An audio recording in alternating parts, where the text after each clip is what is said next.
This is something ops people may forget sometimes. We have access and we see things in a more broad level than a lot of partnership professionals. So thinking strategically about ops means showing up with insights and ideas about how we can make things better without being asked. We have a new process. How do we get this tactically embedded into the organization? How do we make it a part of our daily rhythm?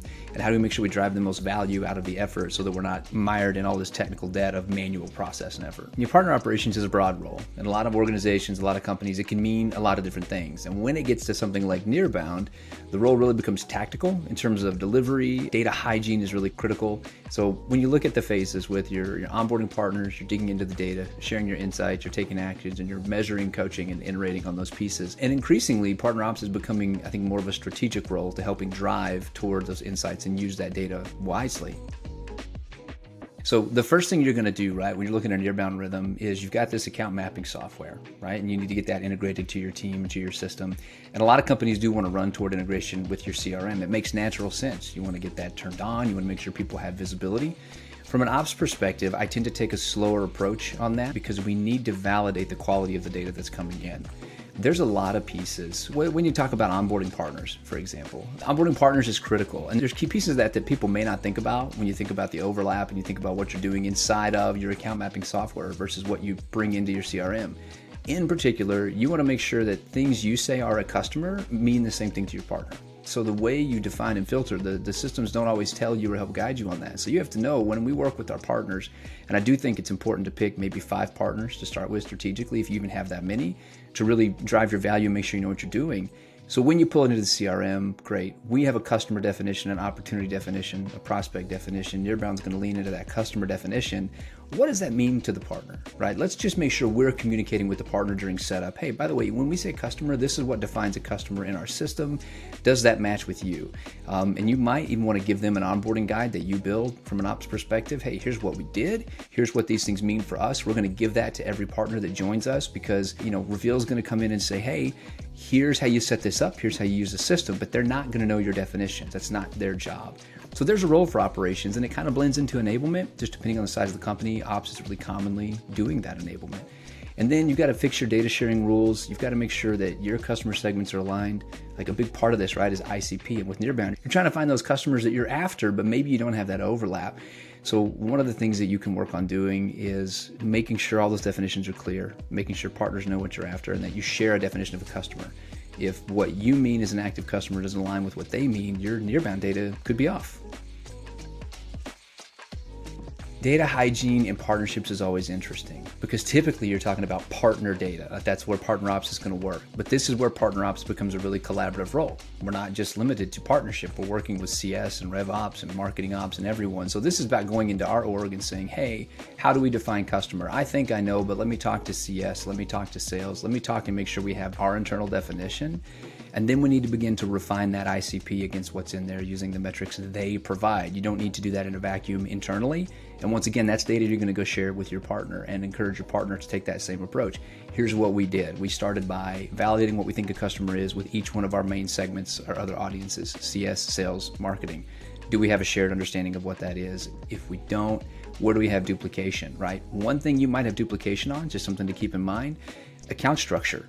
If you have a global account model where you've got one top level account and then regional accounts underneath that because that's how you're managing it, that's going to show up in your filtration when you go into your account mapping, and that could increase your overlap count and look like duplication. So you need to have a plan for what that's going to look like, and are you going to limit maybe your filter as parent account only? Just something like that. Whatever you do to get to your hygiene, to get to your single account list of what's going to go in, definitely share that with your partners. Say, here's what we had to do, here's the roadblocks we had to uncover, and make sure that they understand what that is. Again, you're helping them onboard, you're also helping your account mapping vendor, right? You're helping those companies do their job a little bit too, but it's going to get you where you need from a hygiene perspective. And then hygiene also has inbound, right? And in terms of like what you're bringing into your CRM.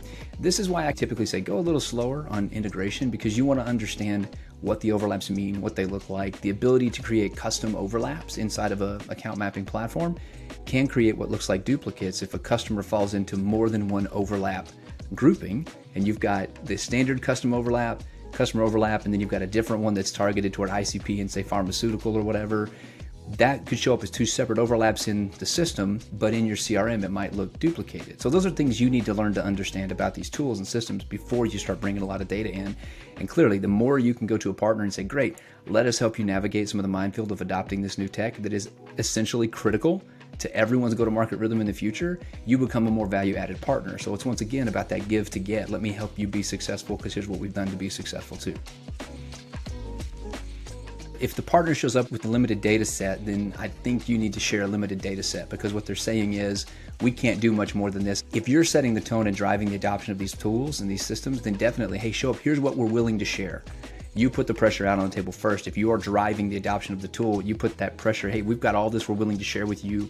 We really need this back. That's going to open that door and encourage people to be more involved and to give you a little bit more to work with as well. Some partners may have limitations on what they can share with you, and I would typically say share no more than you get, if that's possible. Just from a reciprocity standpoint, you have to work with your legal team, right? What can we share from a customer perspective? Are customers expecting us to do this kind of work? I mean, we all know this has been happening in the shadows for decades, right? Sales reps get together over coffee and have Excel spreadsheets and figure out who they're going to target, right? We're bringing that into the light. As this becomes more standardized and more companies adopt it, I think that'll get better. But I will tend to say on a partner by partner basis, figure out what they need to know. I do think there's certain things that you need to share. You've got a lot of these highlighted in the guide, which is great, right? You need to have a way to match. Domain is going to be one of the best ways to match, right? Do we have a domain on our account? Do they have a domain on their account? All the other things that you need to share, you've got it listed, right? Company name, account status, that's one of those hygiene pieces. What does account status mean for us versus what it means for you? Do we have status plus sub-status plus CS status plus, renewal status? Like, what are we really sharing? Share whatever's relevant for your account based on your strategy. Because maybe you have a partner you're working with and you say, you know what? We've got some deep integration. We've got a renewal cycle coming up. We actually want to target renewal nearbound. We've got these customers we're working on renewal with. We really want to bring those in and help target that specific campaign, specific overlap segment. Okay, cool. If you're bringing the data in, you could do that. Those are just different ways you can start to use this data that makes more sense. And I think it's really critical that when you do this, like, open opportunity has to mean something, right? What does an opportunity mean for your organization? A lot of organizations, for example, stage O and stage 1 opportunities don't hit pipeline because they're not really considered opportunities, right? They're too early. So you won't share that. Make sure your partner knows. It's more of that same kind of thing. And then just be really critical about what you share with who. These platforms are great. You have the ability to really segment that down per partner. You can go to the partner, pick the partner you want, pick specifically what you want to share with that partner, or you can do it in a wide set. That's why I say if you start with a small group, you can be more free with what you share in that group and figure out what works, and then begin to build those standards and rules as you continue to engage more partners. One of the big things is you've got to be able to match data. When you're looking at customer accounts in particular, if I give you a bunch of information or my customer name formatting looks different than yours, I mean, we've all worked in a CRM and we know that we go to an account name and one person puts it in this way or another one does it this way. Companies don't automate the creation, or maybe they do and it's really complex, right? So what's the key information? At the end of the day, when you're aligning data, you've got to have a key. Between systems, for accounts in particular, domain is one of the most dominant forms of a key. You could also, if you've got enrichment going and you're running any sort of the SIC code, NAICS codes, or anything like that, where you can go get the DMB, run a Drad Street code, those things are also really good to help narrow down. Anything where you're getting standardized data from outside your organization to match as a key is important. So you want the company name, the domain, maybe the DMB number, maybe, which is the Duns and Bradstreet, maybe the status, maybe you're trying to get the owner. I think owner's critical, right? If you're trying to promote engagement between your companies and I give you an account but you don't know who to reach out to and then you don't have a way to reach out to them, what have we done? Not a whole lot. So that's another critical one too. Are there open deals, the deal stage, close dates? With prospects too, I think this is another one that we may overlook. Like, again, back to definitions. What's a prospect? What's that mean for an account to be in a prospect status? Are you doing that against accounts? Another thing to maybe keep in mind with a lot of the digging into the data is understanding, are you looking at leads? Or are you in an ABM rhythm that no longer looks at leads? We actually look at accounts holistically and all the context and all that activity. We're rolling that up with intent data. What an interesting thing to be able to do as well. I would challenge you, go a little bit extra. If you've got intent data or enrichment data or other things that you can share legally, if you can share that legally and begin to push that across the line, you're opening that door for trust. You're opening that door to say, look at how much we know. And I think it's nice to have data, right? Data's great, trust is better, insight is, I think, where software companies are moving at the end of the day. What insight are you providing me into all this data that I have? So if you think about your account mapping and your ability to bring that in this way, I think you're adding a lot of value. Hey, partner, We're showing you where we have overlaps, but we're also trying to offer you some additional insight into our process, our customers, our rhythms, right? That kind of open that door for you to be more successful. That's a powerful message, I think. We're beginning to track other things for our customers too. We want to know things like, hey, what's their overall net promoter score or some other satisfaction rating? Maybe let's start with our highest satisfied customers and begin to share that, because we have a better reputation there to push over to the partner. And then maybe we shift down and compare back and forth. Where's our customers that are in a middle stage, right? Maybe they're not total promoters, but they're total promoters with the partner. Now can we leverage the partner's relationship to improve our trust rating, right? Our promoter score. Bringing all of that kind of data across the board, sharing all that with your partners. Again, that's a lot of trust. It takes a lot of trust for me as a company to come to your company and say, hey, here's a whole bucket of customers that we are struggling with, but we would like to leverage your relationship to do better. What a big thing to try to tell a partner. That's a real collaboration, recognizing that if we both win, right, all boats rise. That stuff in particular gets really interesting to me, because any type of rating you're looking at, any type of cycle you're looking at, all of that becomes filterable data for what kind of program you want to run. And this is why I tell people account mapping is so much more than just turning on a tool and looking at your overlaps. If you're going to do that, you're going to create so much data, but you have to do it with a strategic mindset. And this is where account mapping becomes a really, really great funnel for getting the rest of the organization engaged in partnerships. When they don't understand what partnerships are, they don't understand the value. Now we can go to marketing with better data sets and better understanding about our customers for those marketing and go-to-market rhythms. Now we can go to CS, right? Think about the promoter scores and renewals and things like this. If they're managing that, great. Here's more data we can use and more ways you can be more successful in your role, because now we recognize all of this is tied to the revenue funnel. It's going to be on the ops to implement the technology a lot of times, right? And whether you're doing it directly or whether you're doing it as a PM working with your sales tech team or your RevOps team to put pieces in place, you need to make sure that certain pieces they provide are visible. I think the widgets that are provided are really invaluable in terms of now here's an element that we can put in. It is controlled by data coming directly from the vendor through the piece. And I know there's been recent enhancements in Reveal in particular to say, hey, we're going to give you the ability to take action right here from the widget. You don't have to go anywhere else. I think that's a critical element. We don't really need more places to go. We need data here that we can act on and run with. So I think that's really important. Pops is going to be implementing that. So make sure you implement it well. Make sure it's in the page layouts where it needs to be in whatever system that you're using. Make sure the language is clear. Make sure there's enablement going from you. That's just about sharing basic data, right? Here's the data, and then you have to teach them what these things mean. I think there's some overlap tools, like Salesforce has an enablement feature, for example, that rolled out. It's pretty basic at this point, kind of like most new features that come out with Salesforce, but there's other platforms like Spec-It or overlay tools that allow you to really enhance that. Ops has a role in helping make sure the tech aligns with the goals and the missions and the outcomes. And that's where you can start to pull in insights, provide a more rich experience around, well, great, now we know there's value. We know the partners here. Let's get you over to the Better Together story. Let's get you spiff information. Let's make sure you know why you should be acting on the data. I think a lot of that can fall over to ops in terms of what we can deliver and how we build it. And we're going to be collaborating with sales tech or with RevOps or with our enablement team or our marketing team to kind of pull all that together. Another thing in terms of rhythms is making sure reporting is lined up. Again, I mentioned it earlier. With overlap data coming into the system, you need to understand the architecture behind that data so that you can build reports that matter. It's one thing to have, if you have a customer that falls into two different overlap groups, that looks like two overlaps in your system for the same customer for your company. So it can look like duplication unless you know, oh, nope, there's two different overlap groups that that's tied to. How do we resolve that in our data? How do we put that in a report for our leadership or our teams?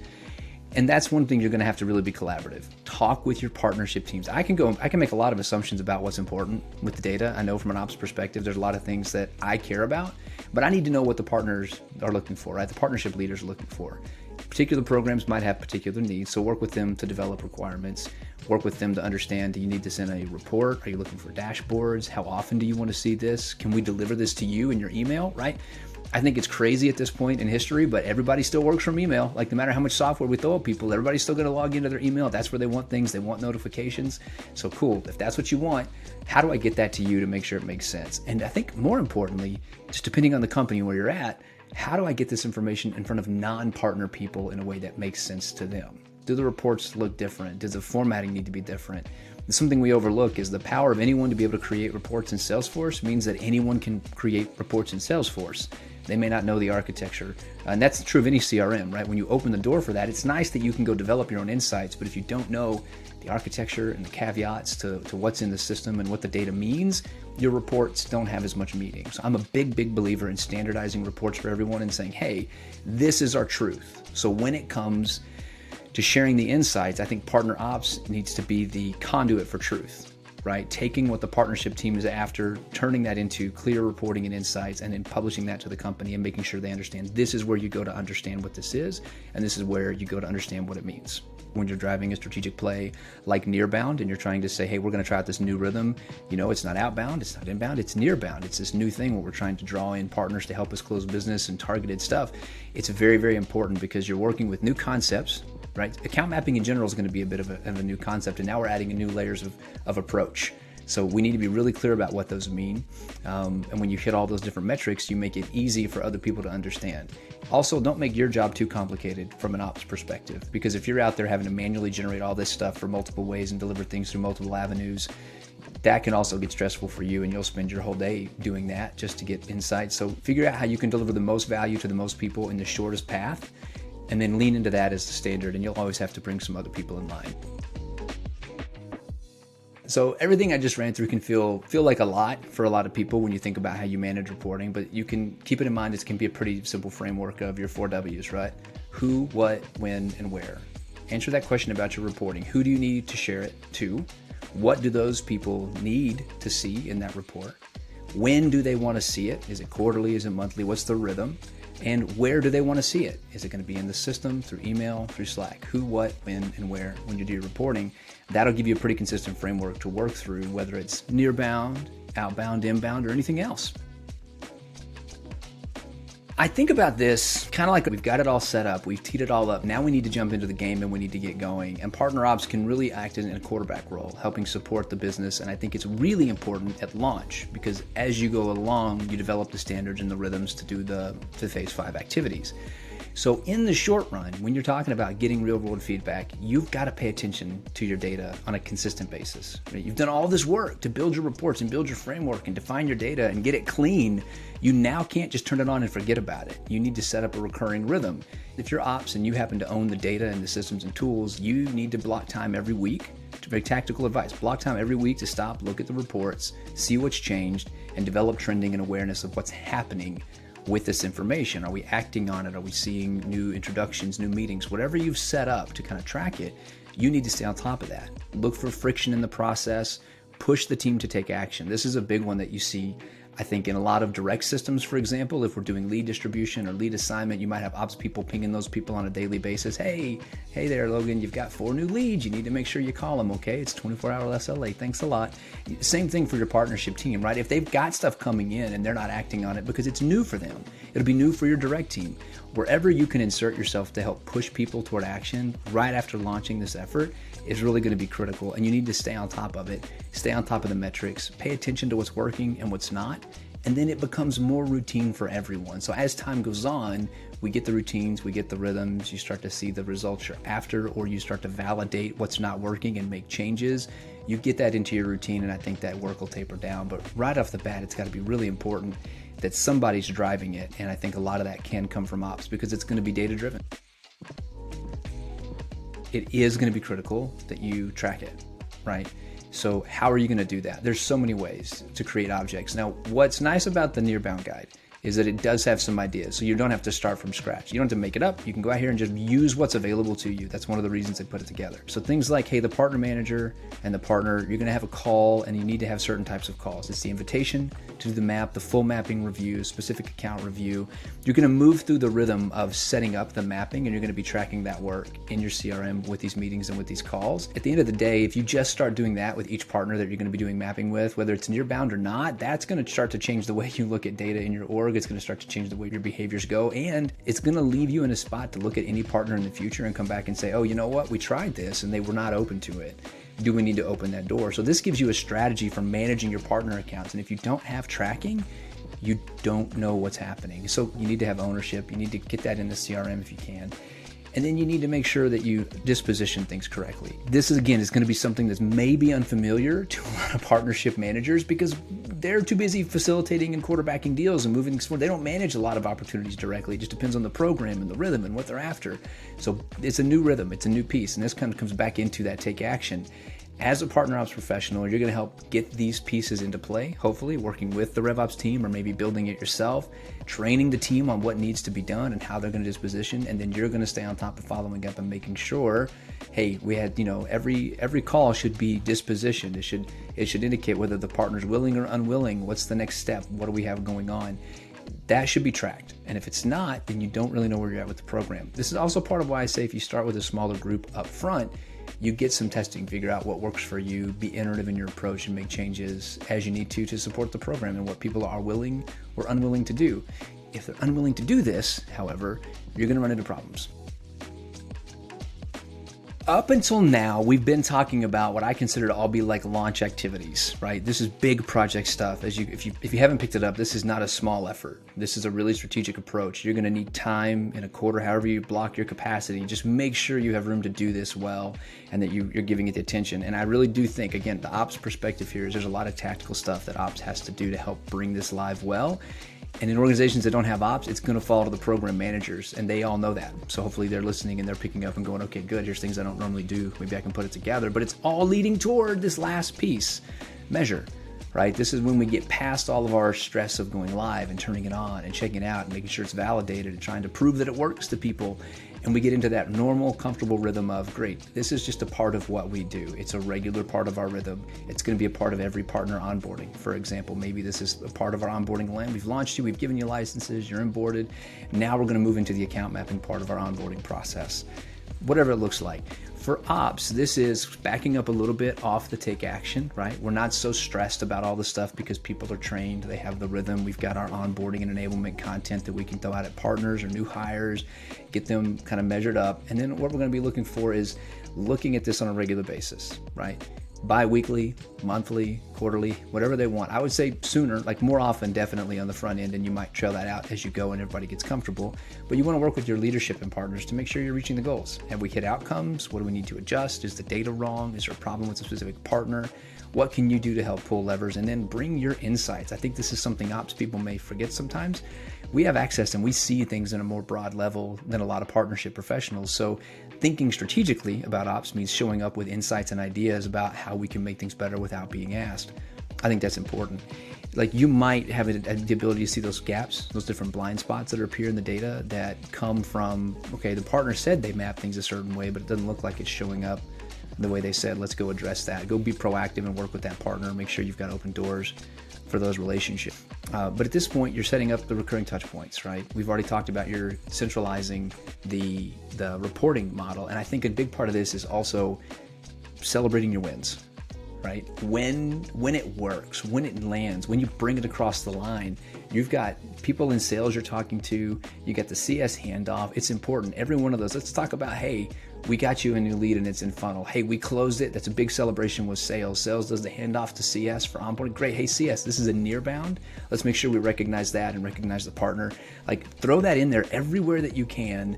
Celebrate that win at every stage of that launch and that customer life cycle so that people understand this is where this came from. This is completely different. This is completely new. Again, and then you kind of get into the rhythm of doing those things. And hopefully your work and ops scales down a little bit because it's routine, it's rhythm. But also everyone gets more comfortable with it and you start to see the strategic value take place in actual won revenue.